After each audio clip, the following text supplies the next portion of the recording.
안녕하십니까.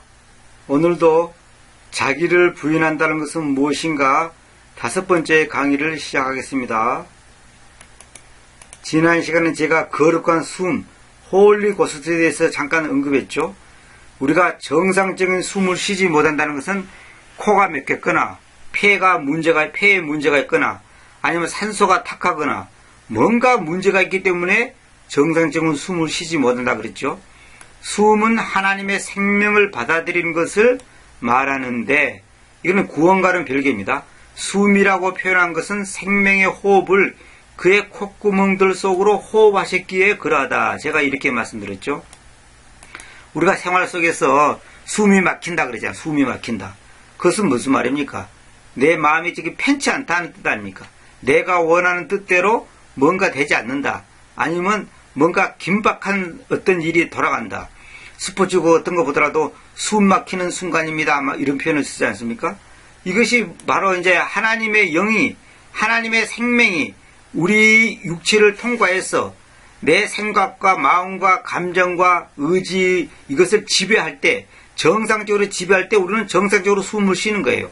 그러나 하나님의 생명이 정상적으로 공급을 받지 못해서 세상 것이 나를 지배하고 세상의 것이 나를 갖다가 억누를 때 나는 숨이 막히는 거예요. 그러니까 많은 돈이 있어도 숨 막히는 사람이 있고 몸이 건강한데도 숨 막히는 사람이 있고 또 유명한 지위에 있는 사람인데도 숨 막히는 사람이 있어요. 그러나 가진 것이 없고 유명하지도 못하고 뭐 잘난 것이 없는 사람도 숨이 안 막히는 사람이 있어요. 왜 그런지 아십니까? 그러나 하나님과의 관계가 정상적으로 되면 숨이 막힐 리가 없습니다. 우리는 세상적인 물질 때문에 숨이 막힌다, 뭐 때문에 숨이 막힌다, 이유들이 많은데, 그건 다 핑계에 불과하고, 근본 원인은 뭐냐면, 하나님과 나 사이에 뭔가가 문제 있습니다. 그 대부분의 경우가, 제 경험을 보더라도 그렇고, 많은 그 훌륭한 분들의 글을 보더라도 결론은 뭐냐면, 자기 부인이 안 된다는 거예요. 자기 부인이 안 된다는 것은 내 속에 탐욕이 있다는 거예요, 탐욕. 명예욕, 물질욕, 무슨 욕, 하여튼 뭔가 탐욕이 있는데 그 탐욕이 채워지지 않기 때문에 숨이 막히는 거예요. 답답하고 괴롭고 그냥 짜증나고 원망스럽고 그런 거예요. 그러니까 하나님과 나와의 관계가 정상적으로 안 된다는 거예요. 그건 뭐냐? 하나님의 생명이 나에게 정상적으로 공급이 안 된다는 거예요. 성경을 많이 보는데 숨이 막혀요. 기도를 많이 하는데 숨이 막혀. 교회 봉사를 많이 하는데 숨이 막혀. 그 사람은 지금 정상이 아닙니다. 절대로 정상이 아닙니다. 정상적인 사람은 성경을 많이 안 봐도 숨이 안 막혀요. 기도 많이 안 해도 숨이 안 막힙니다. 숨 막히는 삶을 산다는 것은 지금 영적인 문제로 하나님과 나 자신의 사이에 뭔가가 지금 뭔가 가로막혔다는 거예요. 우리가 콧구멍에다가 해서 휴지 같은 걸 넣어서 막아보세요. 숨이 정상적으로 쉬어지는지. 안 되지 않습니까? 그러니까 이 숨이 정상적으로 안 쉬어진다는 것은 하나님의 영, 성령께서 나를 통과하지 못하고 있다는 거예요. 다시 말해 성령의 역사를 내가 지금 제한시키고 있다는 거예요. 하나님은 제한받지 않은 분인데 내가 내 의지와 내 욕심과 내 감정으로 제한시키는 거예요. 하나님은 우리의 자유의지를 절대 무시하지 않습니다. 물론 하나님의 절대적인 주권에 의해서 섭리하시지만은 그것도 결국은 우리의 자유의지를 사용해서 당신의 뜻을 이루시는 것이지, 우리가 가만히 눈 감고 있는데 어느 날 갑자기 눈 뜨고 보니까 뭐 세상이 뒤집어지고 내 인생이 말이지 뒤집어지고 그런 게 아니에요. 하나님께서는 모든 환경과 여건과 내 지혜와 지식과 경험과 의지를 다 활용해서 나를 갖다가 인도하시고 섭리하시는데, 그 안에서 하나님이 우리에게 요구하는 것은 이겁니다. 딱 한 가지. 누구든지 나를 쫓아올 것이다면 자신을 부인하고 자기 십자가를 지고 나를 따르라 이거예요. 따르게 하라 이거예요. 그것이 하나님의, 우리가 주님을 따르는 데 있어서 전제 조건입니다. 전제 조건. 근데 이 자신을 부인하지 않고 자기 생각, 자기 고집, 자기 경험, 자기 체험, 자기 이론, 자기 지식, 그걸 다 가지고서 하나님을 믿으려고 그래요. 그래서 그러다가 자기 뜻대로 안 되면 이제 뒤집어지는 거예요. 이건 신앙생활이 아닙니다. 이건 아무것도 아닌 거예요. 킹 제임스가 어떻고 바른교리가 어떻고 떠들어도 자기가 기존에 갖고 있는 것을 계속 고집 피우는 거예요. 성경 본문에서 그렇지 않다면 이거 내가 잘못 알았구나 이렇게 다 간단히 끝내야 되는데, 어떻게든지 자기가 배운 것을 갖다가 이 뭐랄까 합리화시키고 정당화시키려다 보니까 엉터리 해석, 엉터리 번역, 엉터리 이론, 엉터리 교리가 나오는 거예요. 그 정도로 하고 오늘은 제가 이제 마태복음 11장 28절부터 보겠습니다. 나에게로 오너라 노고하고 무거운 짐이 실어져 있는 너희 모두요. 요 이제 이 가운데 이 부분을 갖다가 이제 그 뭡니까 이 호객이라고 그러는데 이걸 먼저 하고 번역하고 해도 되기는 됩니다. 되지만은 저는 그냥 문장 그대로 해버렸습니다. 이거 너무 길기 때문에 나에게로 오너라. 이게 강조를 하죠. 나에게로 오너라. 노고하고 무거운 짐이 실어져 있는 너희 모두요. 그러면 내가 너희에게 안식을 주겠다 그랬죠. 여기 그냥 짐이라는 단어가 그냥 레이든인데 레이든이란 말을 제가 찾아보니까 이제 이것부터 먼저 해야 되겠네요. 이거 이제 개정력부터 설명하겠습니다. 수고하고 무거운 짐진 자들아 다 내게로 오라. 내가 너희를 쉬게 하리라 그랬죠. 쉬게 하리라. 요거는 정확한 번역은 아닙니다.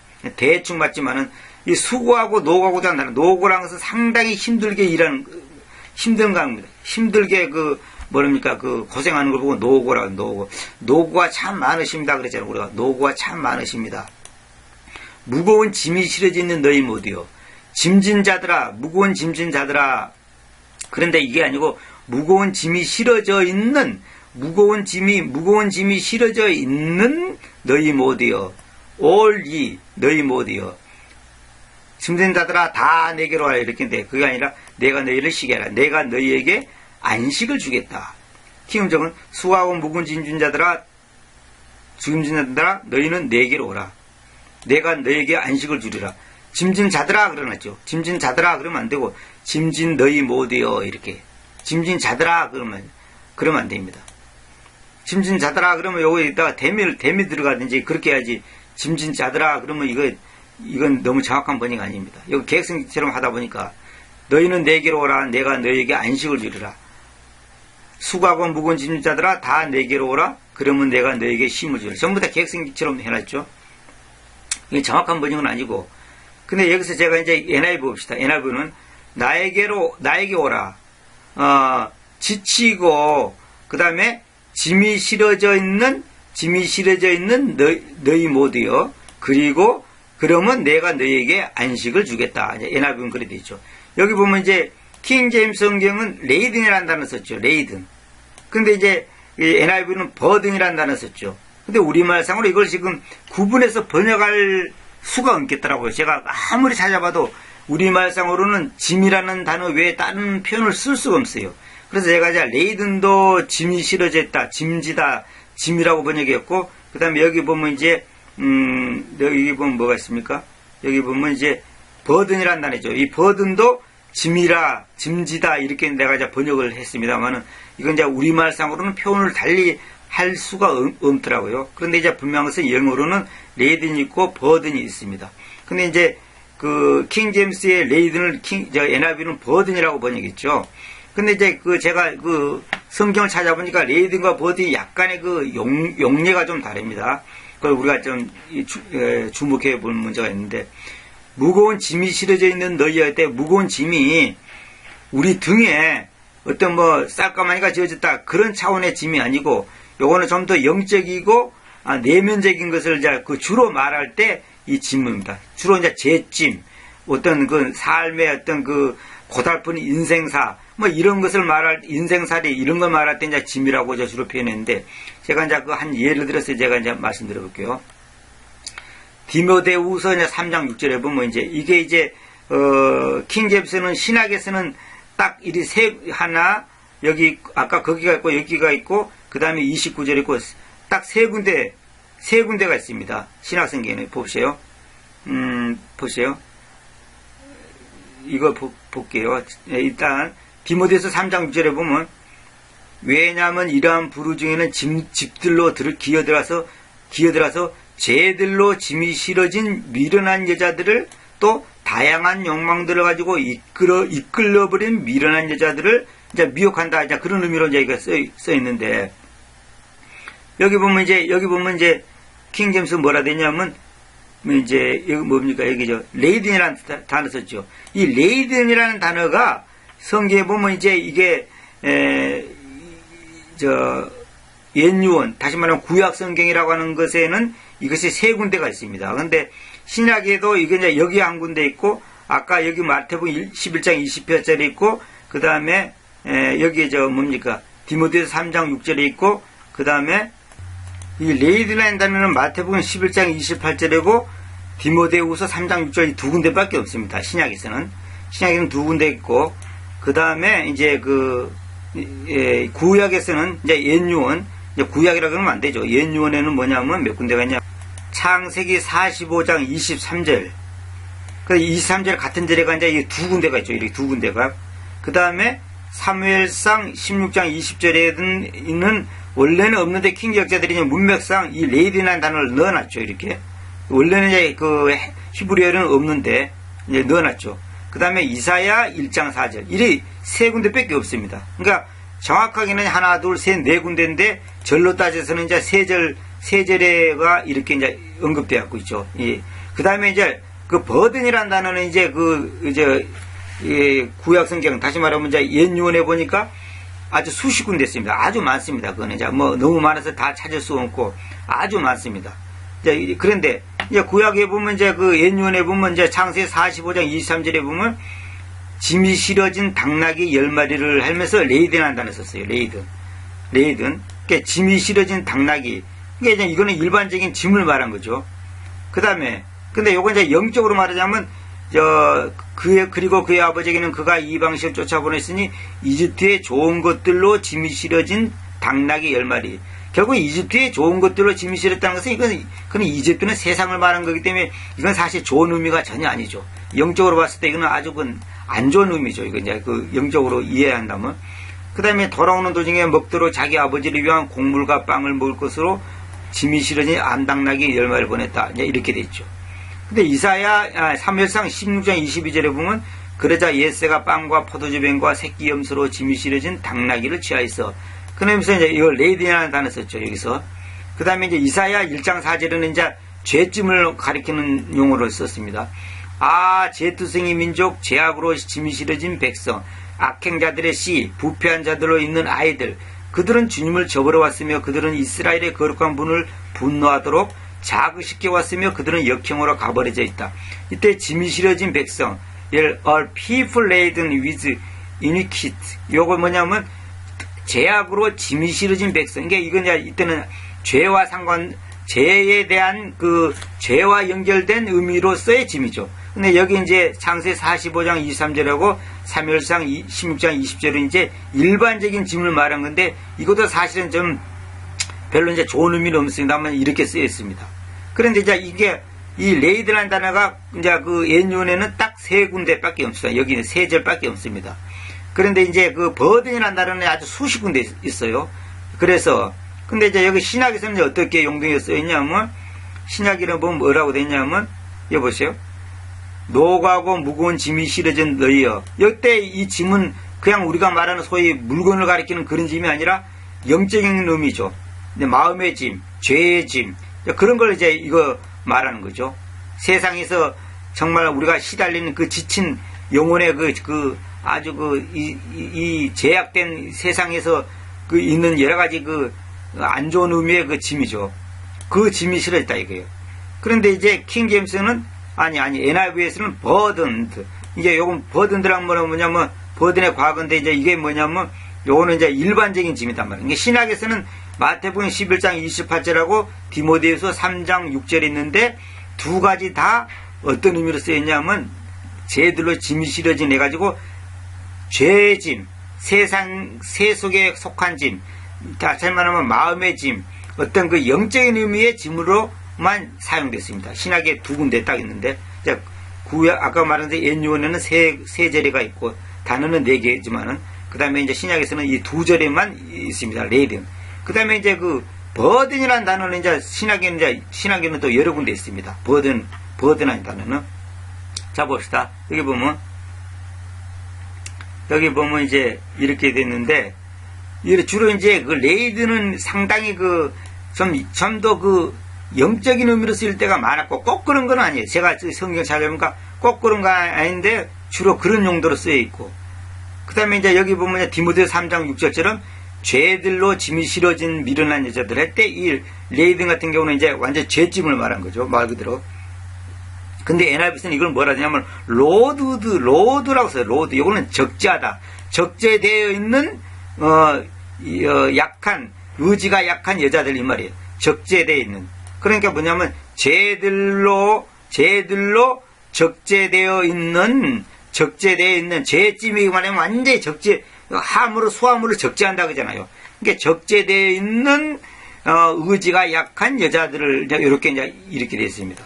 근데 이제 여기 킹제임스는 죄들로 짐이 실어진 미련한 여자들을 이렇게 번역되어 있죠.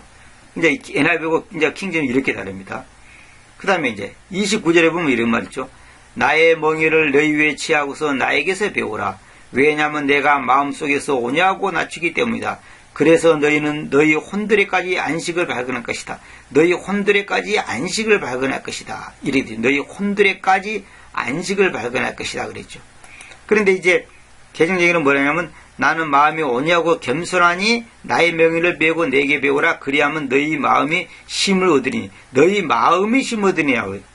그랬죠. 근데 킹제는 그게 아니라 너희 혼들에까지 안식을 발견할 것이다 그래요. 안식을. 이게 굉장히 의미가 차이가 나죠. 마음이 힘을 얻으라 이 정도가 아니라 혼들에까지. 이건 뭐냐면 우리 혼이라는 것은 지적인 것과 정적인 것과 의지적인 것을 다 관장하는 기관이잖아요. 그러니까 우리 인간의 본체가 혼이에요. 혼. 그러니까 우리가 구원받는다는 것은 혼이 구원받는 거예요. 영이 구원받는 거 아니에요. 어떤 사람들이 영이 구원받는다는 건데 그건 좀 몰라서 하는 소리입니다. 혼이 구원받아서 주님 앞에 하는 게. 그러니까 내 혼이 바로 나의 말하면 본질이에요. 나의 원주인이에요. 지정의의 기능을 다 가지고 있는 것이 혼이란 말입니다. 근데 이제 이 혼이 구원받아서 주님 앞에 가냐, 구원받지 못해서 지옥으로 떨어지냐, 이 둘 중에 하나죠. 근데 여기는 이제 마음의 힘을 얻으리니 이래버리니까 이거는 굉장히 그 의미가 그냥 상쇄돼 버린 거죠. 근데 킹은종은 너희가 너희 혼을 위한 안식을 찾으리니, 혼을 위한 안식이 아니라 여기 언투를 위한 그러면 안 됩니다. 너희는 너희 혼들에까지 안식을 발견할 것이다. 혼들에까지. 우리의 몸뿐만 아니고 우리의 기분 정도가 아니라 혼들에까지, 그러니까 내 깊은 내면의 속에까지 안식을 발견한다는 거예요. 왜? 주님의 멍에를 매우 취하고서 주님에게서 배우면, 주님께서는 배우면 왜 그러냐? 왜냐하면 그 이유가 주님께서는 마음속에서 온유하고 낮추기 때문이다. 그러니까 마음이 온유하고 낮추기 때문에 그 온유하고 낮춘 그 주님의 마음과 인격을 우리가 본받을 때 우리는 우리 혼들에까지 안식을 발견한다는 거죠. 그러니까 마음속에서 온유하고 낮춘다 이 말이 뭐예요? 이게 바로 자기 부인입니다. 나를 부인하는 거예요. 마음속에서 온유하고 낮춘다. 온유라는 것은 부드러운 걸 말한 거잖아요. 낮춘다. 자기를 낮추는 거예요. 겸손 그런 차원이 아니라 이거는 로울리, 이건 낮추는 거예요. 자기를 완전히. 돈이 많아도 돈 없는 사람한테 낮추고, 지식이 많아도 지식이 없는 사람한테 낮추고, 건강하고 잘생겨도 그렇지 못한 사람 앞에서 낮추고, 이걸 이제 주님께서 원하는 겁니다. 그것을 주님께서 주님 앞에 배우라는 거예요. 주님께서 주님 앞에 배울 것은 그런 것을 배우라는 거예요. 그걸 배우면 우리 혼들에까지 안식을 발견할 것이다. 내가 나 자신을 온유하고 낮추길 때 나의 혼들의 깊은 것까지 안식을 발견한 거예요. 그런데 많은 사람들이 이 혼들에까지 안식을 발견하지 못한 이유가 온유하고 낮추지 못하기 때문입니다. 없어도 있는 체 하고, 또 좀 있으면 또 없는 사람은 무시하고, 이런 인간적인 것들이 나를 갖다 지배하고 있기 때문에 우리가 진정한 안식을 발견하지 못하는 거예요. 다시 말해 이것이 바로 자기 부인인데, 이 자기 부인이 안 되기 때문에 혼들에까지 안식을 발견하지 못하는 거예요. 예를 들어서 사업이 안 돼가지고 50평 집에 살다가 20평으로 갔다 합시다. 그러면 되게 기분 나쁘고 자존심 상하잖아요. 그러면 기분 나쁘고 자존심 상한다는 것은 뭐냐면 이 사람이 지금 온유하고 낮추지 못하고 있다는 뜻이에요. 왜? 50평 살다가 20평 가면 주변 사람들한테 자존심이 상하고 자기가 지금 뭔가 체면이 깎이는 거예요. 그런 사람한테는 혼들에까지 안식을 발견할 수 없는 거예요. 진정한 안식을 발견할 수 없어요. 왜? 자기 자존심 상하고 지금 온유하고 낮추지 않기 때문에 자존심 상하고 있는데 어떻게 혼들에까지 안식을 발견할 겁니까? 안 된다는 이 말이에요. 근데 여기는 혼을 위한 안식을 찾으려는데 이걸 혼을 위한 안식을 찾으려는 건 완전히 잘못된 겁니다. 한경은 뭐냐면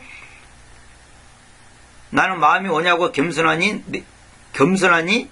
요거 이제 뒷말을 갖다가 이제 앞으로 땡겼죠. 앞으로 이제 계획성기처럼 내 멍이를 메고서 나에게서 배우라.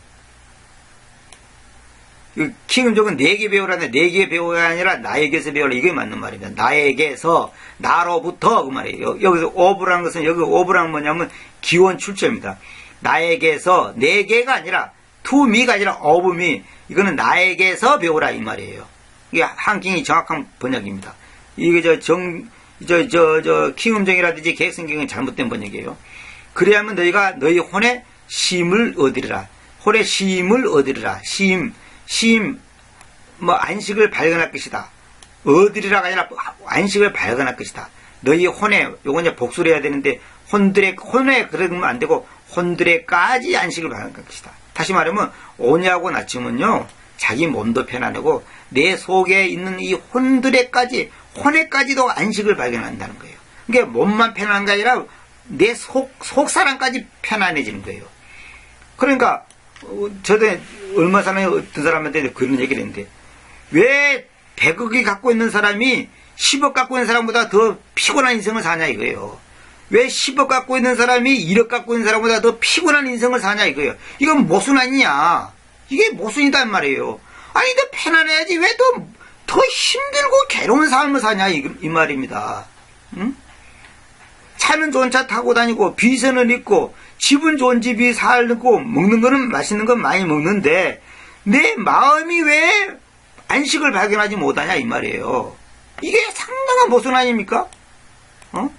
아니 100억 갖고 있으면서 자살을 생각하는 사람이 행복한 겁니까?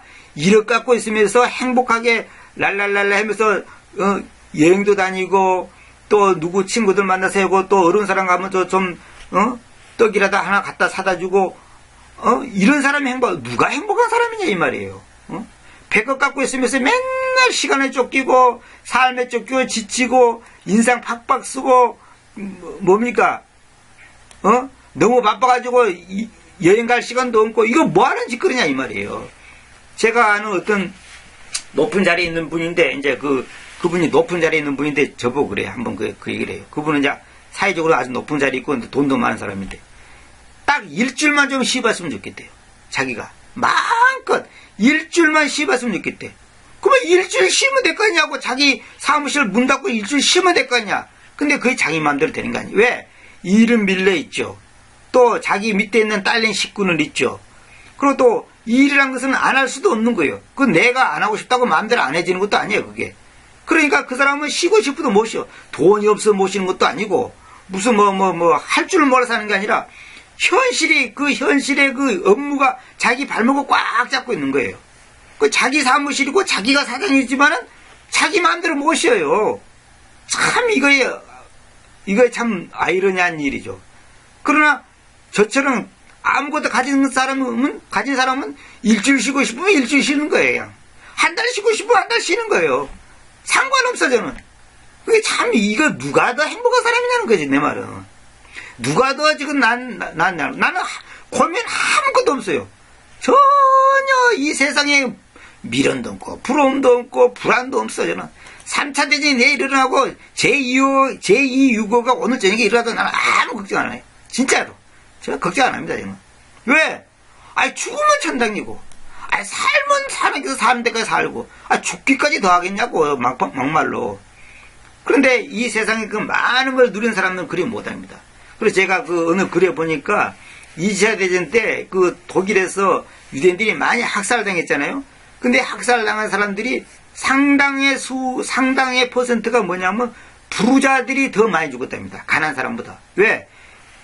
유대인들을 핍박하고 압박하니까 가난한 사람들은 가방 몇 개 챙겨갖고 그냥 딴 나라로 가버리고 그냥 멀리 그냥 도망쳐버리고 그냥 미련 없이 다 훌훌 털어보고 그냥 가버렸단 말입니다. 그러니까 그 사람들은 오히려 살아요. 그러나 거기에 땅이 있고 집이 있고 은행에 돈이 많이 있고 또 뭡니까 여러 가지 사회적인 뭐가 누리는 사람들은 그걸 버리고 못 갑니다. 멀리 가고 싶어도 못 가는 거예요. 그러니까 괜찮겠지 하고 이제 이 버티다가 결국은 다 죽어버렸다 이거예요. 그러니까 이게 마치 뭡니까 손기둥이 된 그 로세체처럼 말이야. 뒤를 돌아보다가 손기둥이 되어버린 거예요.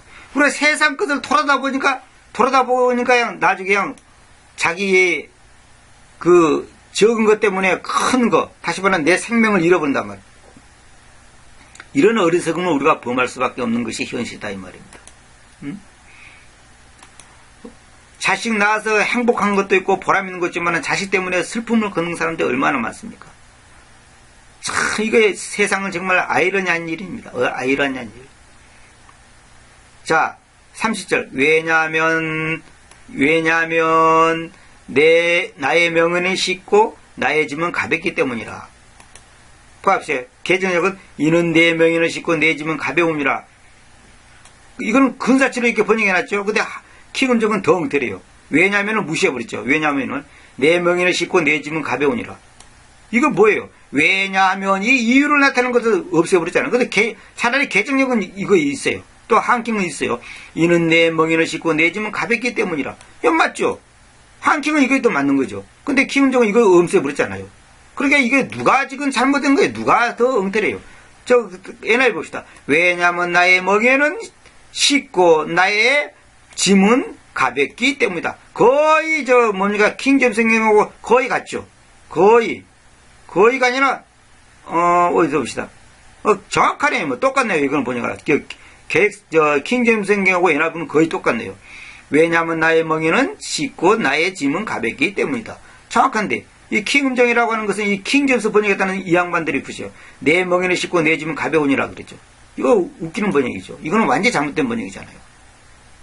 그러니까 여기에 이 버든하고 레이든은 약간의 차이가 있다는 것을 여러분들이 그 개념을 아시기 바랍니다. 그 레이든이 꼭 죄에게만 해당되는 건 아니에요. 제가 조사를 해보니까.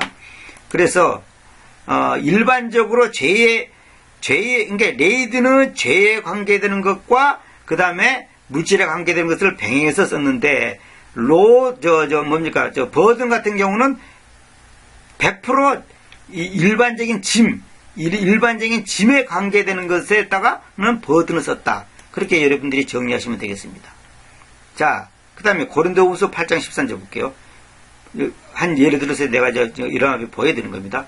왜냐하면 내가 다른 사람들은 덜어지고 여러분은 짐지워지는 것을 의미하지 않기 때문이다. 그건 뭐냐면 여러분들에게 지금 짐이 지워진다는 것은 이것이 뭐냐면 이제 부담을 준다는 그런 의미를 말한 거죠. 사도행전 20장 3절에 이제 우리가 키프루스를 들추어내고 나서 우리는 그곳을 왼쪽에 남겨두고 시리안으로 항해하여서 티레에 상륙하였으니 왜냐하면 거기에서 그 배가 자기 짐을 하역하여야 했기 때문이다. 여기 짐, 버든 일반적인 짐을 말한 거죠. 그 다음에 갈라디아서 6장 2절에 여러분은 서로의 짐들을 지십시오. 그래서 그리스도의 법을 성취하십시오. 이것도 이제 서로의 짐을 지라는 것은 서로에게 있는 여러 가지 그 어려움을 갖다가 함께 나누라 이 말이죠. 왜냐하면 만일 사람이 그가 아무것도 아닐 때 뭔가 있다고 자신을 생각한다면 그는 자신을 속이기 때문입니다. 속이는 것이기 때문입니다. 사람이 아무것도 아니면서 자기가 뭔가 됐다고 자기를 생각한다면 우쭐댄다면 그는 자기 자신을 속이는 것이기 때문이다. 이걸 말한 거죠. 4절 그러나 각 사람으로 하여금 자기 자신의 일을 증명하게 하십시오. 그러고 나서 그는 홀로 자신 속에서 기쁨을 가지고 있고 또 다른 자 속에서는 가지고 있지 않을 것입니다. 이렇게 돼 있죠. 이건 무슨 말이냐면 자신이 좋다고 해서 그것을 다른 사람에게도 천편일률적으로 요구하거나 주장해서는 안 된다는 뜻으로 각자의 영적 환경적인 수준이나 상황 상태를 간과해서는 안 된다는 것입니다. 무슨 말이냐면 자기가 갖고 있는 수준과 지식과 자기의 어떤 그 상태를 다른 사람에게 똑같은 것을 요구하면 안 된다는 거죠. 사람마다 갖고 있는 그 수준이 다르고 환경이 다르고 여건이 다른데 마치 나처럼 안 하면 너는 가짜다 하는 식으로 이렇게 하면 안 된다는 거죠. 그걸 이제 말하는 겁니다. 그래서 왜냐하면 사람마다 자기 자신의 짐을 짐질 것이기 때문입니다. 그러니까 자기 자신의 짐을 짐진다는 거죠. 여기서는 이런 말에서 버든이라는 명사를 써놓고 여기도 베어라는 말에서 베어도 이것도 짐진다는 뜻입니다. 우리가 베어라는 것은 이제 상당히 그 짐을 나른다 할 때 이런 표현을 씁니다. 베어라는 것은. 자기 자신의 짐을 여기서는 또 짐진다. 이제 우리말상의 이제 한계점으로 이걸 달리 구분할 길이 없어서 내가 이제 그대로 번역해 놨습니다. 벼도 짐진다는 뜻인데, 이 버드는 이제 여기서는 명사고, 여기서 이제 동사를 써놨죠, 이렇게. 벼라는 단어를 썼습니다. 이게 벼라는 것은 이제 벼 레코드 그러면 이제 뭐냐면 기록을 짐진다 그래요. 기록을. 그건 뭐냐면 기록하는 일을 책임졌다. 기록하는 일을 맡았다 이 말이에요. 그래서 이제 벼라는 단어 쓰는데 이것도 약간 개념이 다른 겁니다. 그걸 여러분들이 아시기 바랍니다. 그래 아까 이제 그 창세기 내가 이제 45장 23절하고 사무엘상 16장 20절하고 이사야 1장 4절 말했죠. 그러니까 주로 이거 꼭 그런 건 아니고 주로 레이드는 죄나 마음의 짐을 말할 때 주로 많이 썼고 버드는 일반적인 짐이나 때때로 가서 또 마음의 짐을 말할 때도 썼습니다. 버든도. 근데 주로 버든 같은 경우는 거의 99%가 이 물질적인 의미의 짐 또는 환경적인 의미의 그런 짐을 주로 이제 많이 다뤄놨습니다. 그러니까 이걸 여러분들이 참고하시기 바랍니다. 그리고 제가 이제 여기서 보면 이제 대사로니가서 5장 16절에 언제나 기뻐하십시오. 그래서 우리 개혁성경은 항상 기뻐하라 그러겠죠. 그러니까 rejoice evermore 이거는 뭐냐면 언제나 always나 alway가 아니라 evermore는 언제나 기뻐하십시오. 그 다음에 쉬지 말고 기다리라 이 말을 갖다가 개혁성경이 쉬지 말고 기다리라 그러겠죠. 근데 그게 아니고 끊임없이 기도하십시오. 쉬지 말고가 아니라 ceasing, without ceasing 끊임없이 기도하십시오. 끊임없이. 그건 뭐냐면, 기도를 중단하지 말라. 기도 생활을. 하루 종일 밥 먹고 24시간 기도란 말이 아니라, 내 기도 생활을 일정한 패턴으로 계속 이어나가라는 거죠. 하나님 앞에서. 그런 말이죠. 그 다음에, 각가지 것 안에서 감사드립시오. 그러면 이건 뭐냐면, 이제, 요거는 이제, 이 매사에 감사라 그 말인데, 요걸 제가 이제, 처음에는 매사에 감사라 그렇게 번역했다가, 다른 데하고 이게 이제 일관성에서 좀 이제 문제가 생겨서 제가 에브리싱을 갖다가 이제 문자 그대로 해놨습니다. 각가지 것. 이게 낱낱이 사사로운 어떤 것이든 낱낱이 것에서 감사드려요. 그 안에서. 그래서 슬픈 것, 기쁜 것, 돈을 많이 번 것, 돈을 못 번 것, 또 반가운 것, 반갑지 못한 것, 그 모든 것 안에서 감사하라는 게 감사. 이게 쉬운 게 아닙니다. 이것이 지금 자기 부인을 이루는 사람의 모습을 말하는 거예요. 자기 부인이 안 되면 이건 절대 불가능한 거예요.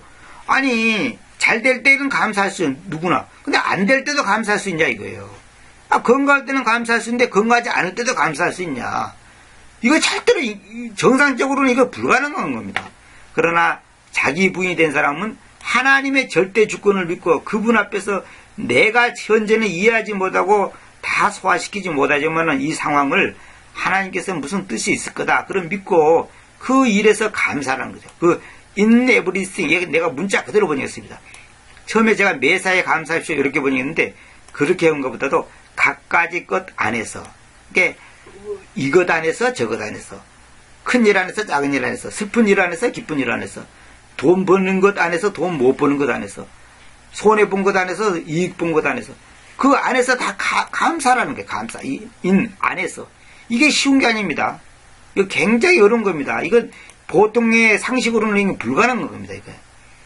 왜냐하면 여기도 또 나오죠. 왜냐하면 왜냐하면 이것이 여러분에게 관련하여 concerning you 여러분에게 관련하여 그리스도 예수님 안에서 하나님의 뜻이기 때문이다. 하나님의 뜻이란 말은 하나님의 의지다. 그러면 하나님의 의지.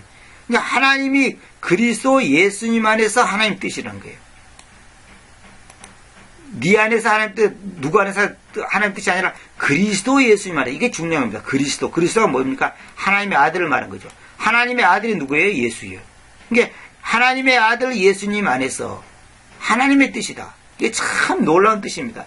제가 그리스도를 대해서 여러 번 말했죠. 그리스도란 하나님의 아들이다. 보이지 않는 하나님이 보이는 하나님으로 나타나는 분을 가리켜 그리스도라 했다. 그 그리스도인데 어떤 그리스도? 예수라는 그리스도. 여기서는 그리스도가 앞에 있는 것은 그 그리스도를 더 강조하게 되는 겁니다. 어떤 때는 예수 그리스도 되어 있고 어떤 때는 그리스도 예수로 되어 있는데 그리스도가 앞에 있다는 것은 강조하는 의미의 뜻입니다. 성경 보면 낮과 밤이 있고 밤과 낮이 있어요. 근데 어떤 사람들은 이제 우리가 흔히 쓰는 표현으로 밤낮 그잖아요. 우리는 낮밤 그런 표현을 잘 안 쓰잖아요. 그러니까 낮과 밤도 밤낮, 밤과 낮도 밤다 이렇게 번역하는데 절대 그렇게 하면 안 됩니다. 성경은 다 의미가 있습니다. 그 말의 순서도 다 의미가 있습니다. 나중에 이제 그걸 제가 이제 그 요일 문제하고 그다음 안식일 문제하고 그다음에 또 뭡니까 하루의 시작의 그 시간 개념하고 이제 그걸 잘못된 것을 내가 이제 지적하면서 그걸 설명하려고 그러는데 우리는 보통 이제 유대인들이 오후 6시 이제 해질 때부터 그 다음날 해질 때까지는 하루라 그렇게 알고 계셨잖아요. 저도 여태까지 그렇게 알고 있었는데 그것이 잘못된 것이라는 것을 최근에 제가 알게 됐습니다. 그래서 조만간에 제가 이제 그걸 강의하려고 하는데 어쨌거나 우리가 하나님 말씀 볼 때 그리스도 예수님하고 예수 그리스도하고 같은 분이지만은 왜 이렇게 어순을 달리 했는가? 그거는 다 강조적인 의미가 있다. 그거 여러분들 아시기 바랍니다. 어쨌거나 이 데살로니가서 5장 10절부터 18절까지가 결론은 뭐냐? 자기 부인이 될 때 이것이 가능하지 자기 부인이 안 되는 사람한테는 절대로 이것이 가능할 수가 없습니다.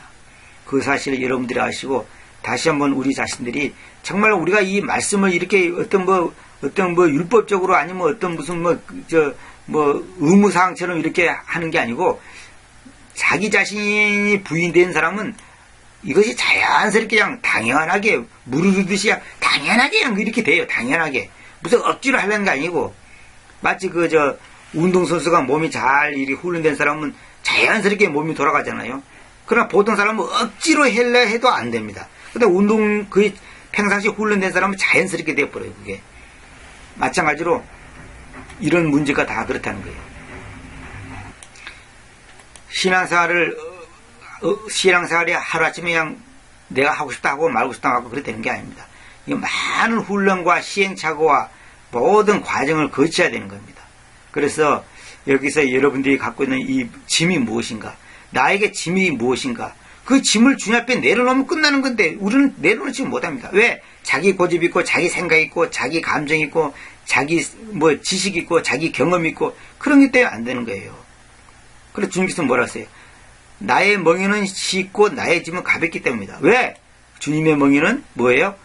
주님은 마음이 온유하고 겸손하기 때문에. 다시 말하면 여기 보면 나의 멍에를 너희 위에 취하고서 나에게 배우라. 너희 위에 취하고서 Take my yoke upon you and learn of me. 나에게서 배우라. 왜냐하면 그 이유를 나중에 설명했죠. 내가 마음속에서 온유하고 낮추기 때문에. 온유하고 낮춘다는 것은 뭐예요? 자기 분이 되기 때문에 그럽니다. 자기 분이 안 되는 사람은 온유하고 낮출 수 없어요. 자기 분이 돼야 됩니다. 내 자존심, 체면, 인기, 이익 그런 것을 다 포기하라는 거예요. 그럴 때 이게 자기 부인이 되는 거고 그럴 때에 뭡니까? 너희 혼들에까지 안식을 발견할 것이다. 안식을 발견하는 거예요. 이 안식을 발견하지 못했다는 것은 지금 자기 부인이 안 된다는 거예요. 이 땅에 욕심을 갖고 있다는 거예요. 이 땅에서 내 생각과 내 가치관이 땅에 매여 있는 거예요. 나그네의 삶으로 살지 않고 순례자의 삶으로 지금 살지 않다는 증거입니다. 온유하고 낮추기 때문입니다. 이 온유하고 낮추는 이 문제가 안 되면 성경 아무리 많이 보고 기도 아무리 많이 하고 봉사 아무리 많이 하고 헌금 아무리 많이 해도 혼들에까지 안식을 발견할 수가 없어요. 안 되는 겁니다. 그러나 하나의 종교생활밖에 안 되는 거예요. 나의 멍에는 쉽고 나의 짐은 가볍게. 주님의 멍에는 쉽고 주님의 짐은 가볍다는 거예요. 근데 우리는 이상하게 우리 멍에는 어렵고 우리의 짐은 무겁잖아요. 그건 뭐예요? 주님이 갖고 있는 그 태도와 내가 갖고 있는 삶의 태도가 완전히 다르기 때문에 그래요. 잘못된 마인드를 갖고 있기 때문에 그렇다 이 말입니다. 주님은 십자가를 지고 그것을 감당했는데 우리는 십자가를 안 지고 주님을 따르려고 그러니까 그렇다는 말입니다. 그래서 여기서 성경 보세요. 여기서 보세요. 저번에 대한 말씀드렸죠. 만일 어느 사람이 나를 쫓아올 것이다 하면 그로 하여금 자신을 부인하고 자기 십자가를 메고서 나를 따르게 하여라. 자신을 부인하고 이게 중요한 거예요. 자신을 부인한다는 것은 무슨 염세주의자가 돼갖고 그냥 빌어먹을 세상 될 대로 되라 양 그렇게 하라는 말이 아니에요. 그런 무슨 비정상적으로 뭐 도피를 해갖고 뭐 저 산속에 가서 혼자 숨어 살아 그런 뜻이 아니에요. 그런 뜻이야. 뭐 직장 생활도 하지 말고 뭐 가정 생활도 하지 말고 뭐 그런 뜻이 아니에요. 그럼 뭐냐면 네 생각, 네 의지, 네 욕심, 네 감정, 네 체험, 너의 야망을 버리라는 거예요. 그래서 자기 십자가, 자기에게 주어지는 그 현실을 묵묵히 받아들이라는 거예요. 그러고 주님을 따르라는 거죠.